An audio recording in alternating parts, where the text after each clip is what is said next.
Hello, my name is Diego Contreras. Thank you so much as we're here another Thursday. A blessing it is to have the opportunity to come and do this program for you guys, for the world. I want to introduce our guests here who are going to be speaking, as we're going to have someone who's going to be controlling, interacting with you people on Facebook. And we're going to have someone else who's going to be controlling the camera. Right now, the one that's going to be controlling the interacting on Facebook, his name is Leo. Can you tell us a little bit about yourself, Leo? I'm Leo. I'm gonna be a junior at WT White. I'm about to turn 17. I love music. I love playing sports, and I guess I'm a Facebook freak. I'm on it all the time. Facebook freak. Hey, I'm with you on that. We also have the DJ on the back. DJ, can you tell us a little bit about yourself? There he is. I'm Alexis. I'm Diego's brother. I got a Newman Smith High School. I'm going to 10th grade, and yeah. And yeah, there you go, 10th grade. We have a special guest speaker here with us. He is a friend of us, and he is 17 years. Can you tell us a little bit about yourself? Hi guys, my name's Ivan. I'm soon to go to WT White. I really don't do anything at all except just read the Bible on spare times. Very nice, interesting. You read the Bible. I like that. Thank you so much, Ivan, for being here with us, as you're going to be our special guest speaker, which is a great opportunity. Ivan will be sharing some things that it's very interesting, and I hope that you can relate to these things. But he's going to explain a little bit later. For now, we're going to talk about today. We're going to be talking about patience. As I said in the promotion, as we did the video earlier this week, and we posted on the page, we're going to talk about three. We're going to split it up. Today, we're going to be talking about family, which is one of the important things that we need to talk about. Now, last week we talked about peace, and today we're moving on to the next characteristic, which is going to be patience. Patience is one of the things that a lot of people struggle with. I want to start off with a question, and I want to ask Ivan and Alexis. And the question is, what does it mean to be patient in your perspective? Well, in my perspective, patience is just to be calm, to be just like not. Just to be you, like not actually like messing up or anything. Just be good. Just be good. Yeah. Be good under endurance into persecution or anything like that. Yeah. Very interesting. Thank you so much for sharing your perspective. What about you, Alexis? What is being patient in your perspective? Well, what I think patient for me is I think patience is peaceful. Like we talked last week about peace. If you have a lot of patience, you're going to feel this peace. I have this gift that I have it's patience, that we're going to talk about this week. You know, my brother is very good at patience. He is right. I constantly tell him that, man, you have this great personality. You control yourself very well. And I love how you brought up peace, because patience and peace does go together, right? Patience, in my perspective, as I wrote down here, patience is willing to yield in tough situations, kind of similar to what Ivan said. In patience, we need to think of what is best for the other person, right? That last week we talked about, being together, being in public, being united. So that's one of the things, and so that brings peace. Like my brother said, patience, peace, patience goes up to peace by being together, by thinking of what the person. And then, for example, God is slow to anger, and His waiting is waiting for someone to respond to His offering of healing and freedom. That's an example of patience, right? Now, there's an issue that we want to talk about today, and I think it's very important to discuss about this. And one is, in families, many struggle to slow to anger, and the issue is listening. I want to show you a video. And this video gives you an introduction. It gives you a sense of what patience is. This video is cheesy and funny. I hope you enjoy it. And this video will open up our discussion for tonight. Now, Leo, if you will, can you please show us the video, if you can play it, and zoom in by holding down the command and the plus sign. Let's see if you can do that. There you go. There you go. That's good. All right, let's play the song. This video is called Spot, and it's gonna be a good one.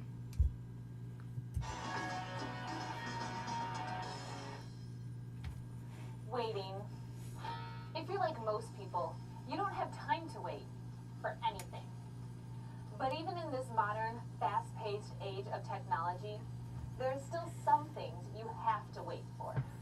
For example,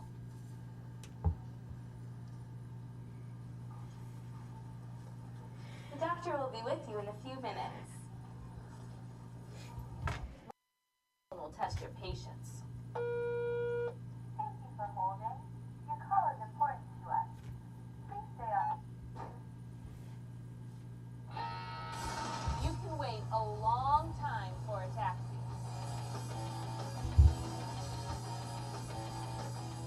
You may not like it. But waiting is good for you. It can teach you all sorts of things. Like patience.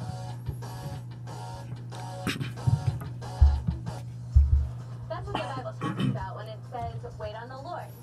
Today's world demands instant action, but we need to be patient.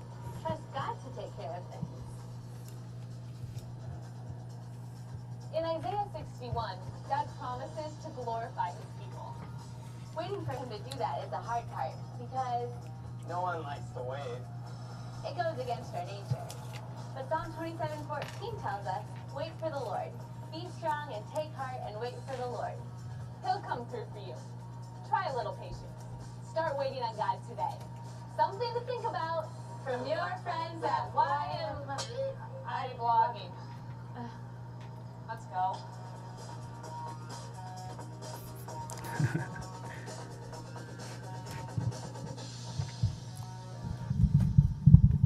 Very interesting video. Very interesting video. I love that video because it talks about it's a little bit about listening. We didn't really talk about listening, but it talked about time, and time is one of the factors that does that. Speaking of time, Ivan has some great. He has a great story, a great experience, and he also has some scriptures.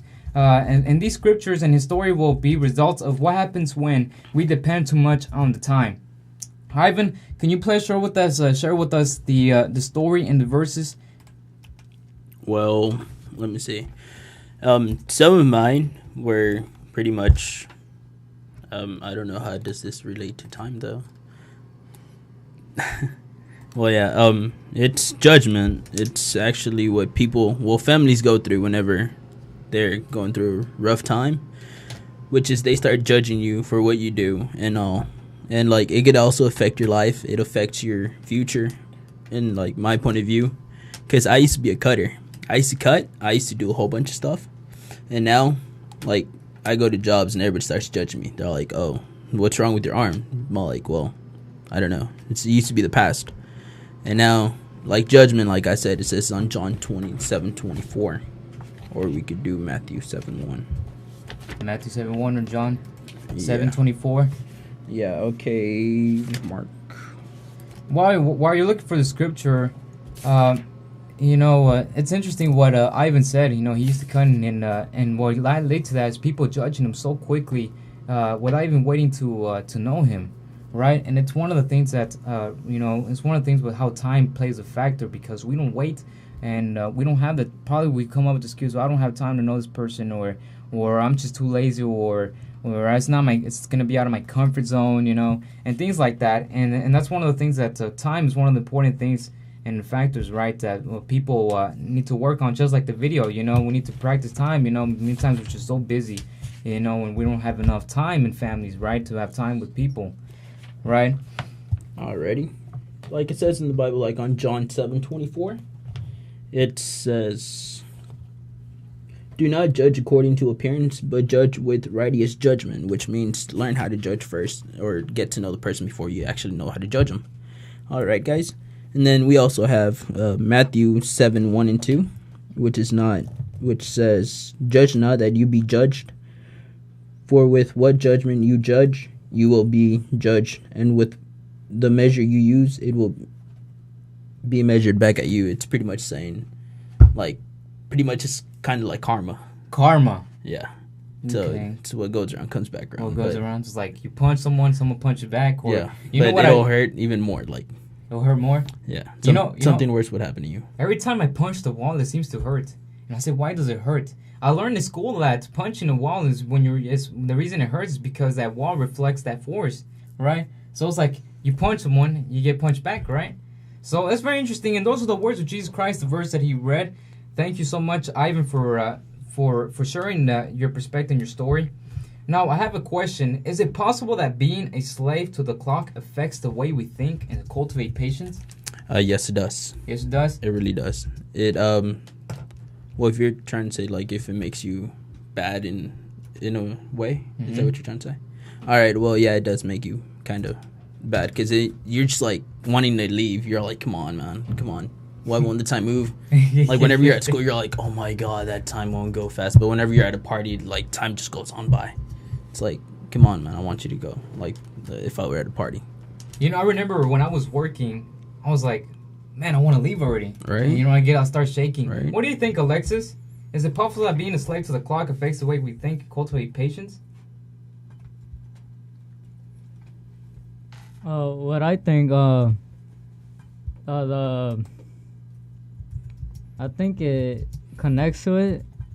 Well, I don't know, man. That's a good question. Good try. I love what someone, because we updated the status, and I love what Alma said. And she put a comment, and I love what she said. It says, too much work, no time, or less time with family. How much do we see that around us? You see it a lot. It's like pretty much they think their job is more important than actual church. And then that's when it comes to like they start separating from church and they are not really getting to know Jesus Christ or the word of Jesus Christ. So it's like they're scared to get fired, but at the same time they're scared to lose their faith. I love what you said about that. They're afraid to lose their faith. They're afraid to get fired. That's one of the things that people, you know, they say, "Oh, I'm gonna get fired. I have to work," and you know, stuff like that. In this country, there's a lot of work. A lot of people. There's a lot. You know, the popular hours. Most common is 40 hours, 8 hours a day, right? When I say 8 hours, it also happens in school. Kids are in school 8 hours, and they come back, you know, and then they do their homework or they have, you know, extra activities, and then they get into the stuff, and then the families, you know, the parents, they never got time, and the only time they really got to hang out is usually Saturdays or Sundays, right? So that's one of the things, you know, when not enough time with family can break off peace, and that's when we split up and we don't know each other, right? Yeah, and that's when their kids start judging. They'd be like, oh, my parents don't love me, or they don't have time for me. So that's what starts going into like depression, all that stuff. Exactly. So then how can low time with family lead to criticism? As we were talking about, they say that, you know, I don't feel loved. You know, there's kids that say that, right? Oh yeah. Well, when a person actually feels that way, it's like they just, like you said, their parents don't love them. They'll start doing stupid stuff. They'll go into drugs. Like they'll find drugs as an actual thing. They'll go into gangs, and they'll find a gang better than their actual family. They'll do stupid stuff, cutting, try to commit suicide, and like, yeah, it affects your future. It really does. It really did to me until like I actually got into church and actually started helping out with the Word of God. Started reading the Bible. Oh Lord, it's a transformation. Oh yes, it was. I feel it. That's nice. You know, I like what you said. They do start doing all these things. And the thing is, you know, what's so interesting is that a lot of parents, they think they know their children or their kids. But they really don't. Like, they really don't, because they're saying, oh, my kid's not doing drugs, or they're not, you know, or my daughter is not going around with guys or anything like that. But the thing is that they don't know the truth because there's no time. They don't put time. You know, many families, many parents, even women nowadays are turning to workaholics, where they just work and money, and it's all about money and work, and so they never have a balance with their kids, and so they start to like not know their kid, right? Yeah. And you know, I'm glad that you brought those up. You know, that they start doing you know, dumb things, you know, such things like that, right? Kenya said something also interesting in the comment. I don't know if Leo can look for it real quick. But it's one of the statuses I talked about. You know, what are some issues in patience? But I'm gonna read you as Leo's gonna be looking for it. I'm gonna read to you, and it says, and she said, children needs to love and patience. What I'm doing right now is I'm summarizing. So once you read it, you're like, what? That's not what she said exactly. Yeah. So I'm gonna summarize. She said, children needs to love and needs patience. what they see people do, they think they should do it. For example, parents punch their kids for not saying "I love you" back, right? Man, I remember when I was a child, man, my mom, constantly hit me, for very small things, or she yelled at me, or she cursed at me, and all this stuff. And I was like, I think I should do that too, And now I started learning these things. I'm like, whoa, man, that's how I got to the cursing, and not just that, even stuff, other family members not in the house, and maybe other cousins. Or It also depends on their heritage. It's like how they were raised by their own parents. If they were raised like me, like my dad tries to raise me the way he was like, pretty much, they taught him. Everything that we did wrong is like, hey, I'm gonna hit you, or like Mexican family are. No offense, like they go over there, they'll like go to the room or something, then they'd be over there hitting you, and they think they're doing the right thing, but then later on that kid has hate towards their parents, and then that's when people like do stupid stuff to their parents as well. Very true. I remember that my mom would tell me, "Te voy a dar con la chancla," which means I'm gonna hit you with the sandal. I remember she kept telling me, I was like, whoa, no. I remember one time I pretend I was asleep because I behaved bad in kindergarten. And I was like, I'm going to go to sleep because I know she's going to put me, into the shower with cold water and spank me. I was like, I don't want that, So I fear for that. Instead of, it's so sad because instead of feeling trust, I feel fear, right? Yeah. Now, it says in James chapter 1, 19 and 20, it says, my dear brothers and sisters, always be more willing to listen than to speak. Keep control of your anger. Anger does not help you live the way God wants. Now, to me, listen means also having compassion. Right. Sympathizing what exactly other person is feeling, right? How many times do we feel that? Lots of times. Lots of times, right? And it's, and it goes back to not having time, right? But listening will help you be informed and will help you avoid criticism, right? Mm-hmm. If we don't have enough time, we don't know the person, then how are we going to listen, Sometimes, sometimes the parents and kids, this happens sometimes, the kids come and they look for someone to talk to, and so they come to their mom and their dad for the first time, and so that person, that kid, starts talking, and the parent automatically says, oh, it's because, you're crazy or something, or, you know what, you should do this, and they quickly jump into conclusions and give advice, right. And the kid is like, you don't understand how I feel, Yeah. You're giving me advice, which is help, but where's I don't sense that compassion or right? love or patience, right? And so they start to get that sense, and they depend on boyfriends, girlfriends, and stuff like that, And so that's one of the things, that's what leads to doing stupid stuff, right? Leo and me shared a verse earlier this week, and the verse is located in Ephesians chapter 4, verse 29. And it says, when you talk, don't say anything bad, but say the good things that people need, whatever will help them grow stronger. Then what you say will be a blessing to those who hear you, right? So, So what do we, parents and kids, should do in order to listen more and avoid judgment? As it says in Ephesians 4:29. What does it take in order to say good stuff? What are some examples that parents and kids also need to put in practice? May I butt into this conversation while we're here about the subject? Parents need to probably sit down with their kids and talk. Probably need to sit down with their kids, talk to them more, get to know them better. Like you said, parents don't know their kids. My mom doesn't know half the stuff I do, and I probably shouldn't be saying that on here. But she'll find out. She'll find out sooner or later. But yeah, if kids sat down and talked to their parents, then maybe we could get a better understanding. We wouldn't have fights. Like, I fight with my mom 24/7. I don't live with her. I haven't lived with her for 3 years. And it hurts me and her, but it helps us get along better. It helps us get along better. Interesting. Thank you so much, Leo, for sharing that. One good example, and I don't hear this very much in families, and what I don't hear a lot of families is the word "I love you." Right, kids, they feel a little bit awkward saying "I love you," and parents sometimes they feel like saying "I love you" like that.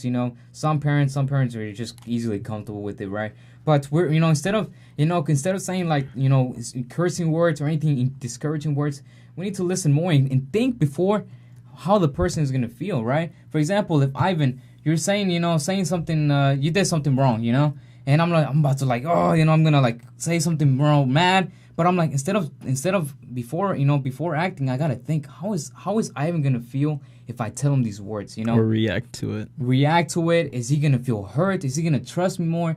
Evaluating, planning is one of the good things that I think will help, right? Right. So one of the things that we need to practice is we need to listen. I love there was this guy that this teacher, I love what he said, and probably you guys have heard it, and it's we have 2 years, so we should listen more often, right? And we have one mouth, and we should talk slowly, right? So these are one of the things that family should be doing, is to listen first and then talk slowly, right? Example, God is slow to anger. God is constantly waiting. God is constantly waiting, for those who are lost to come to Him. And that's why, He said He's slow to anger. He's waiting for people to respond for the offering, which is healing, freedom, and and just great time. So that's one of the things that we need to practice, right, Ivan? Yes, we do. So we have 3 minutes left, and we're gonna wrap it up. Is there any final comments that you have? Yes, if any parent is watching, make sure you actually get to know your children. Don't push them off to the side. Actually make some time in your schedule, and at least tell them I love you every once in a while, because every kid might feel bad and actually won't actually know the word love. So yeah, that's pretty much it. Just get to know your child before you actually start judging them, or any other person watching out there. Don't judge other people by appearance. Just get to know them better. Very true, and I am sure that a lot of teenagers love what you said, Ivan. Also, it's also important that we watch on our tone and our mood and our body language, right? For example, if someone says, "I need to talk to you," and a parent or a kid says, I have to. That shows already that you're not interested, right? So also body language and attitude and mood and the tone, how you say things, also have a great effect, right? So yeah, but there's another thing about, like you said, people, whenever they kids, they how they have that body language and stuff. It's better to listen to their parents, because they already know what they're talking about and what they have been going through. So exactly, yeah, kids, also listen to your parents. Yes. Listen to your parents. See, they know what they're saying. Yeah, right? they are. I had to learn the hard way. Hey, I'm with you. All right. So that's it. Pretty much it for tonight. We're gonna update this on YouTube. Hopefully, you guys can interact more with us throughout the week, as next week we'll talk about friendships. Thank you so much for watching us. May God bless you. May His grace be with you. And remember, practice patience in the midst of family. Amen. Love your children. Love your children. God bless you. See you next week. Bye-bye.